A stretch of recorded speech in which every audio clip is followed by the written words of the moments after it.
So let's discuss now the rule of the 72. The rule of the 72 in the GDP, it looks like this. Again, this is a calculation, and I just want you to understand the idea behind it. I don't want you to calculate. So the rule of the 72 years, and let's take the US economy as an example, since around the mid of the 1960s. So there was increased growth in the real GDP about 3%. So up to now, we are talking about the 72 years. So what does the rule of the 72 years says?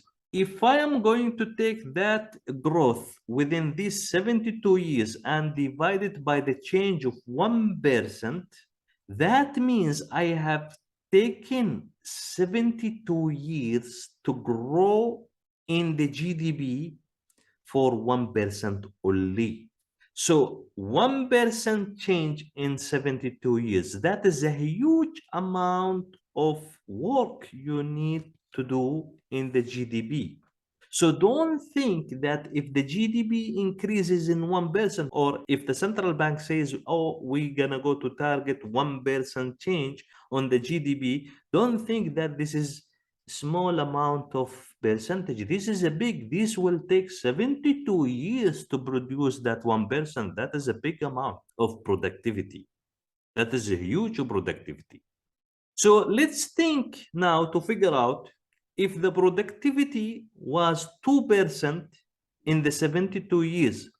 So we're gonna go to take the 72 years and divide it by 2. So the time taken to double the income of the people is only taken 36 years because you have 2% growth.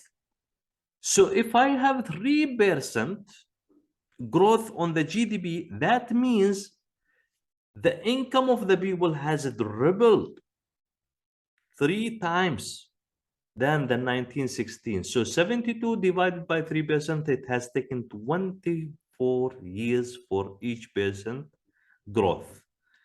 And this is how you need to apply the GDP. So if there is a change on the growth of the GDP, that means the economy is healthy and producing and improving, growing. So let's think now from trader point of view, how you can find the GDP and how you can anticipate the GDP. So the GDP information is available on the Forex Factory website, and they're gonna go to give you the nominal GDP and the real GDP. You don't need to do all these calculations. It's straight away given to you. So if you go to this website, you can filter out whatever you like to see, and you can find your GDP. And when you open the GDP, it's telling you all the data calculated. And again, you can go to the website itself to understand what is happening with the GDP. And here you can see that the real GDP is already calculated for you, and you don't need to do anything. So you can see here that there is a decrease in 6% in the GDP. So what you need to do, you need to understand it, and you need to know how to deal with it. So Forex Factory will direct you to this website.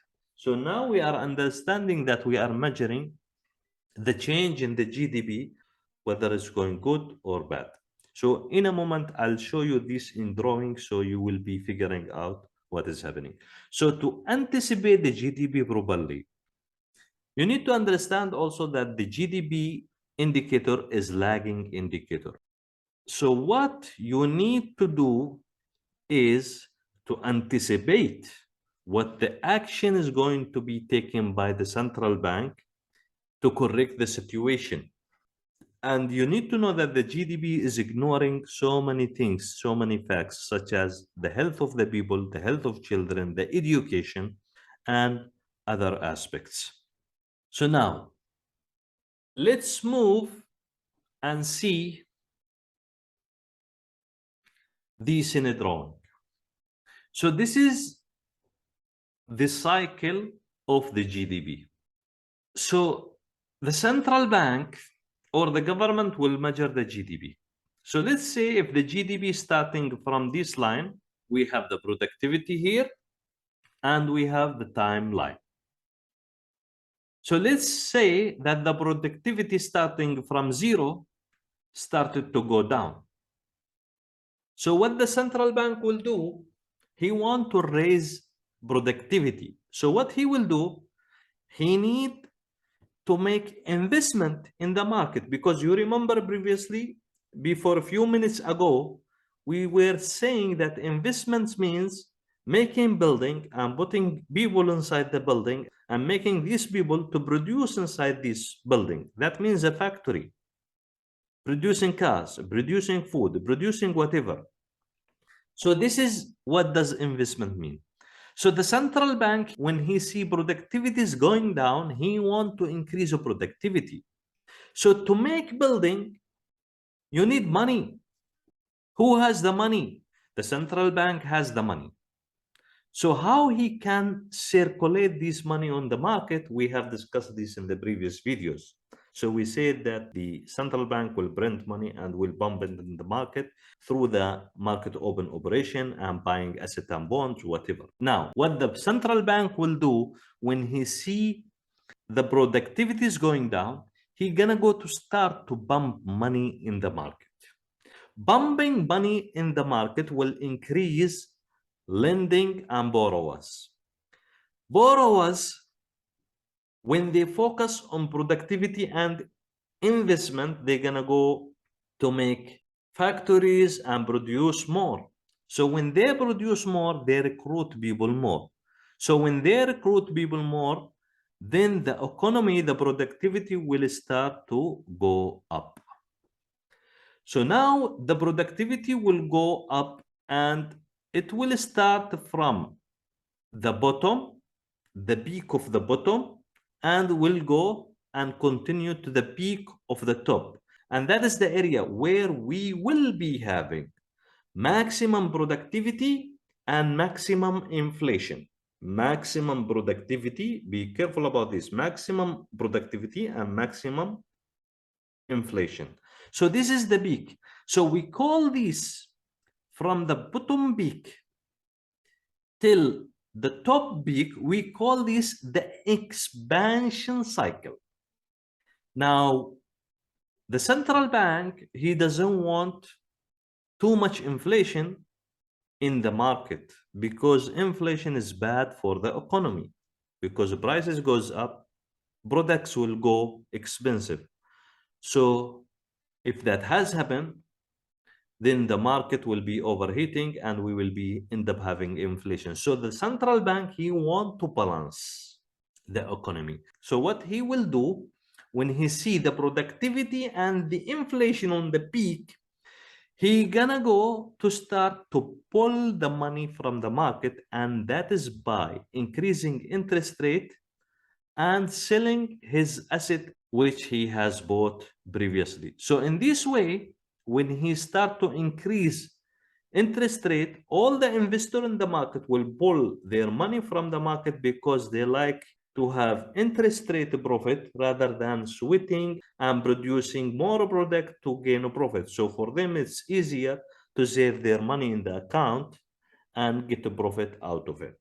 So now the central bank will pull the money from the market and the business and the investment will be reduced. So then the productivity will be reduced and the unemployment will be raised and so on. And this cycle will go back to the bottom peak, and we call this cycle recession. Now you understood the expansion and the recession on the GDP, and you need to correlate that with the inflation. High inflation, high GDP means central bank will start to increase the interest rate. The value of the dollar goes up and the other assets value will go down, such as the gold. So if you are in the peak of the GDP and the peak of the inflation, you need to understand that is bad for the economy. However, at the beginning, when the central bank start to raise interest rate, the value of the dollar will go up to here, then the value of the dollar will start to go down because the economy recession will make the economy bad. So you need to understand this. So if you think the real GDP from timeline, the expansion cycle will take 2 quarters, always 6 months, and the recession time will take 2 quarters. So however, this is a short-term cycle. So this will take between expansion and recession 1 year. So 2 quarters for expansion, 2 quarters for recession. However, this is considered short-term cycle. When you look into this cycle here, you're gonna go to find this growth on the GDP. So inside this growth, there are 100,000 of short-term cycles. So if this takes 1 year to do the expansion and the recession, the long-term GDP cycle will take on the expansion 2 to 4 years. On the recession, it will take 2 to 10 years. So you keep this in mind. Okay. So if you are a good trader, you're gonna go to pick those quarters and those expansion peak and recession peak, and you're gonna go to correlate them with the inflation and the trade based on them. So I wish that this video was good for you. If you enjoy it, if you like it, please subscribe to our channel and subscribe to our Telegram channel. Follow us to have the daily analysis and the weekly analysis on the gold. Next video, we're gonna go to explain the CPI indicator, and we're gonna go to understand how it works and how we can intervene as a trader with this indicator. This is Ahmed Al Azaiza was speaking to you. Thank you very much and see you next training video.